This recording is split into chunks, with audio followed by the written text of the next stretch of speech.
11, 12, 13 हाथ हाथ क्यों पकड़ रहे हैं आप? यहाँ कैसे? हाथ क्यों? आप धक्का क्यों देंगे? धक्का क्यों देंगे? अरे ये अरे इधर दिखाओ जरा इधर। सब जिंदगी में बाबू कान पकड़ लिए हैं। गंगा स्नान से कोई कुछ मिलने वाला नहीं है।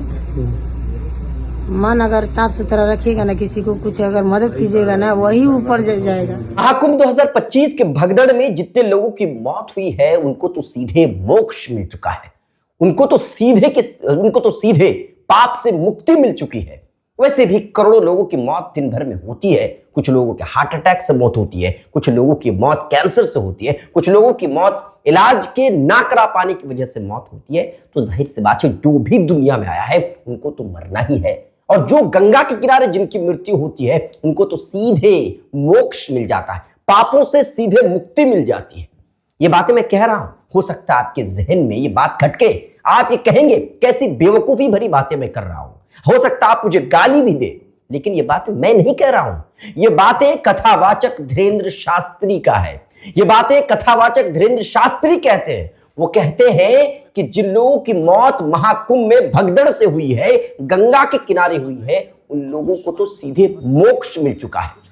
ये कोई आम मौत नहीं है, बल्कि बहुत खास है। और गंगा के किनारे जिनकी मृत्यु होती है उनको तो सीधे मोक्ष मिल जाता है, पापों से मुक्ति मिल जाती है। वैसे भी दिन में करोड़ों लोगों की मौत होती है, किसी की कैंसर से, किसी का हार्ट अटैक से, तो किसी के स्वास्थ्य सुविधा सही तरीके से ना मिल पाने की वजह से मौत होती है। तो जो भी दुनिया में आए हैं उनको तो मरना ही है एक दिन। और गंगा के किनारे जिनकी मृत्यु होती है उनको सीधे मोक्ष मिलता है। कथावाचक धीरेन्द्र शास्त्री ने क्या कहा है, छोटा सा वीडियो क्लिप है, पहले आप उसको देखिए। हमने कहा देश में प्रतिदिन लोग मर रहे हैं और करोड़ों लोग मर रहे हैं। कुछ दवा के बिना मर रहे हैं और कुछ स्वास्थ्य की व्यवस्था के बिना मर रहे हैं, कुछ हार्ट अटैक से मर रहे हैं। निश्चित रूप से ये जो घटना हुई वो निंदनीय हुई है और बहुत विचित्र हुई है। पर एक बात बोलें, ये महाप्रयाग है, मृत्यु सबकी आनी है, एक दिन मरना सबको है। पर कोई गंगा के किनारे मरेगा तो वो मरेगा नहीं, मोक्ष पाएगा। वोट से, जिन लोगों की सहायता से, जिन लोगों की अनुकरण करने की वजह से ही ये लोग आज इस पद पर हैं, उन लोगों की यह हालत है, ये दुर्गति है कि उनको कीड़े मकोड़ों की तरह ट्रीट किया जा रहा है। उनको कोई पूछने वाला नहीं है। कितने लोगों की मृत्यु हुई है, सरकार के पास कोई सही डेटा नहीं है, या यूं कहा जाए कि सरकार डेटा देना नहीं चाहती है। वो ये नहीं चाह रही है सरकार कि जो हकीकत है वो लोगों के सामने आए। और अगर मीडिया की बात करें तो वो भी नहीं चाहती है कि सरकार की कोई बदनामी हो। महाकुंभ को लेकर के जिस तरीके से प्रचार प्रसार किया गया, हर एक जगह पर मुख्यमंत्री योगी आदित्यनाथ की तस्वीरें लगाई गई, प्रधानमंत्री नरेंद्र मोदी जी की तस्वीरें लगाई गई।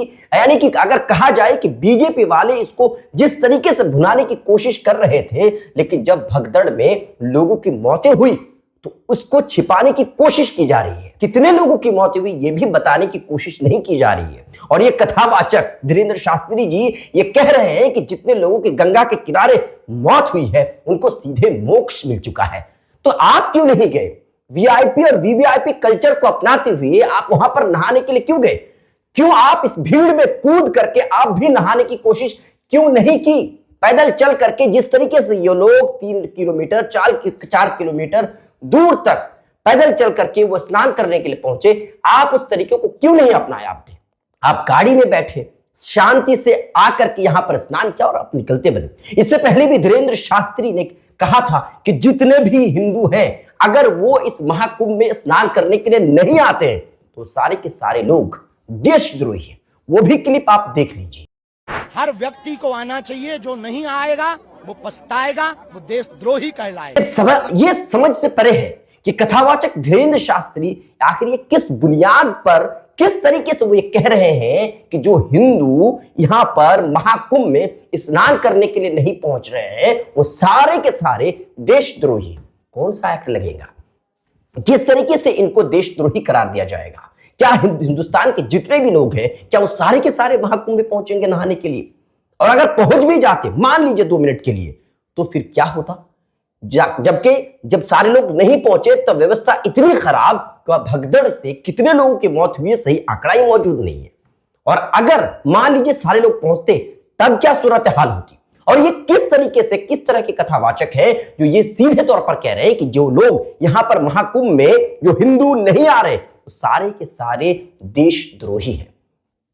कथावाचक धीरेन्द्र शास्त्री के इस मोक्ष वाले बयान को लेकर के जामिया मिल्लिया यूनिवर्सिटी के प्रोफेसर डॉक्टर खालिद मुबश्शिर ने फेसबुक पर एक पोस्ट लिखा है। उन्होंने लिखा है कि भारत ने अभी अपने विकास में विश्व को इतना पीछे छोड़ दिया है कि अब कोई भी देश हमारे मुकाबले में नहीं है।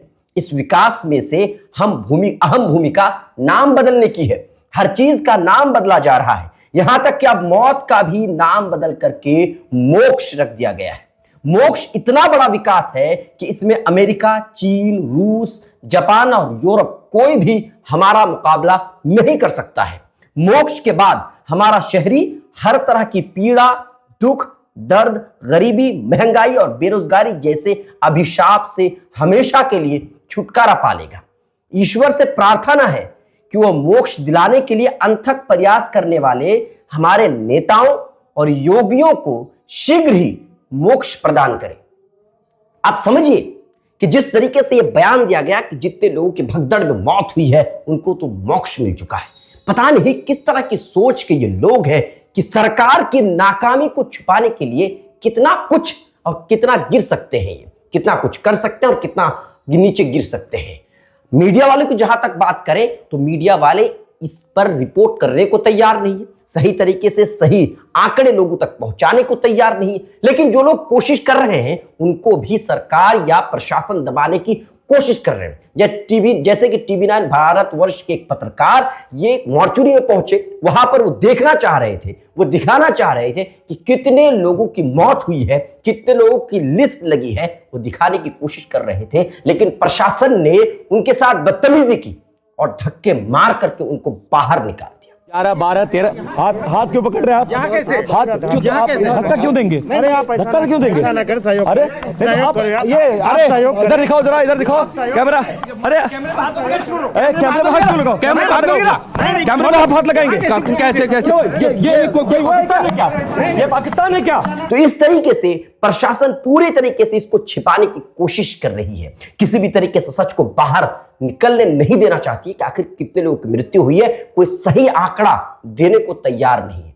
जो लोग वहां पर पहुंचे स्नान करने को, जिन्होंने अपने परिवार को खो दिया, वो उन लोगों पर क्या बीत रही है बस वो वही जानते हैं। मशहूर फिल्म मेकर विनोद कापरी ने एक वीडियो शेयर किया है। उसमें एक महिला ये कहती हुई नजर आ रही है कि मैं कान पकड़ती हूं, अब आगे से गंगा में कभी स्नान नहीं करूंगी, लोगों की मदद कर दूंगी, यही बहुत बड़ी बात है। अब जिंदगी में बाबू कान पकड़ लिए हैं, गंगा स्नान से कोई कुछ मिलने वाला नहीं है। मन अगर साफ सुथरा रखिएगा ना, किसी को कुछ अगर मदद कीजिएगा ना, वही ऊपर जाएगा। अगर मैं कहूं कि महाकुंभ की हकीकत को लोगों के सामने लाने में ट्विटर ने बहुत अच्छा किरदार निभाया है, दैनिक भास्कर ने बहुत अच्छा किरदार निभाया है, तो इसमें कोई दोराई नहीं है। आप समझिए कि जो कुछ महाकुंभ में हुआ, मृत्यु हुई, मौतें हुई, उनकी जिम्मेदारी लेने के बजाय सरकार जिस तरीके से छिपाने की कोशिश में लगी हुई है, ये बहुत गलत है। इस पर आपकी क्या राय है? आप हमें कमेंट कीजिए। लाइक, शेयर, फॉलो नहीं किया तो जरूर कीजिए।